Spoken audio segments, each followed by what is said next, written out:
One woman's effort to make a better life for her son and others who have autism. We'll talk about Erik's Ranch and why you may want to get involved in this project. We've had to confront not the possibility, but the reality that our son will outlive us.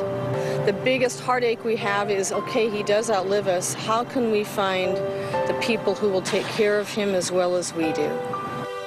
Well, that's what parents of a generation of kids with autism is going through right now as many become adults and outgrow traditional programs. They want and need challenges and freedom, but they need some guidance and supervision. A local mom is tackling those challenges, building a new kind of home and life for them right here in the Twin Cities, and she needs your help. That mom is Kathryn Nordberg, who started Erik's Ranch. Good morning. Thanks for coming in this morning, Kathryn. Thank you for inviting me. A big issue here. Briefly tell us, the name of the organization is Erik's Ranch. Tell us about Erik. That's your son. Erik is my son. He's 20 years old, and he is a fun-loving kid. But, you know, when I looked around about 5 years ago for what would happen after I was gone, I didn't find what I wanted to find. So I decided to develop this for, you know, his needs and desires so he'd have a fulfilling life. We have a picture of Erik, and he's on a horse. We'll see that in just a second. So Erik's Ranch is a place out in Montana. Erik's Ranch and Retreats is who we are, and the ranch is in Montana in Bozeman, yep, a beautiful place in Paradise Valley, and here we have also a location in Edina. All right, so you just bought describe how the ranch works, especially compared with traditional working and living arrangements for, you know, for kids with autism or young adults. I mean, they're not kids anymore, really. These are 18 and older. That's right. And maybe how they stack up against people with developmental disabilities. Well, this is a really innovative model, and we think that it's going to be a paradigm shifter for the country. You know, the benefits are so rich in everything involved. So this is how it works. You know, for funders and foundations, they'll be really pleased to know that we have, once we're operational, we're self-sufficient.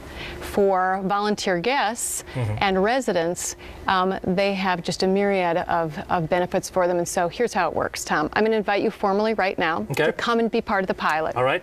We'll do our best. So next summer in Bozeman. And what happens is you'll choose a time frame to come and volunteer hours that you can give to us when you stay with us. And doing all sorts of different jobs, I would imagine. Whatever you choose. Voluntourism, that's absolutely right. So whatever you'd like to do. So perhaps you're musical and you decide to play your guitar and sing and entertain us during dinner. But so think about this. While you're there staying with us and supporting us, we want to support you as a guest. So that opens up these interesting work opportunities for young adults with autism, because now we need people who are chefs, because you need to eat while you stay with us. And so the people who live there, these young adults with autism, they're the ones who are working as the chefs, as the tour guides? As the personal concierge, as the pack trip guide, absolutely. Interesting. Yes, and now, because you also come and stay with us, we pair you with a personal concierge. So let's just call him Jack.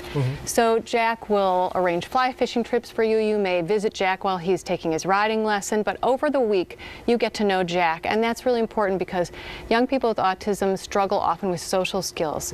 So now when you leave, Tom, we'll connect you with Facebook, if you're willing, to Jack, and you might get the video clip of him winning the gold medal in the equestrian competition. You might call him on his birthday. You might come back next summer and take a river raft trip with him. But you're one guest in a week. Next week, Jack takes care of a family who comes to volunteer with us. And the following week and so on, you can see what happens. Their social circle builds. So now, not only does he have a fabulous place to live, he has great working, interesting work opportunities, exceptional recreation, and this great circle of friends that's growing. You guys just purchased some land here in the Edina area. Is this going to be another model like the Bozeman, Montana? Is that going to happen here in the Twin Cities then? That's scheduled for a couple of years, right? Yes, and it was gifted to us. Both of these properties were gifted to us, which we're just so grateful for. Yes. But we'll use the richness of the city here, and that's why it's Erik's Retreat. But we'll do, it's a very similar model with the same concept. Without it being a ranch. We have a couple pictures of Jimmy. Actually, that's Erik right there on the horse, so that's Kathryn's son. Jimmy is going to be one of the tour guides. So Erik and Jimmy, first couple of people who will give tours of the metro.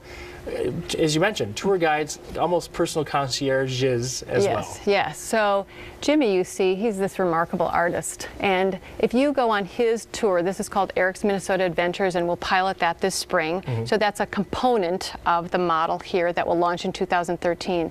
But with Jimmy, if you volunteer to go on his tour, he'll share with you his gallery, all of his works of art, tell you why he paints, how he paints, what he paints.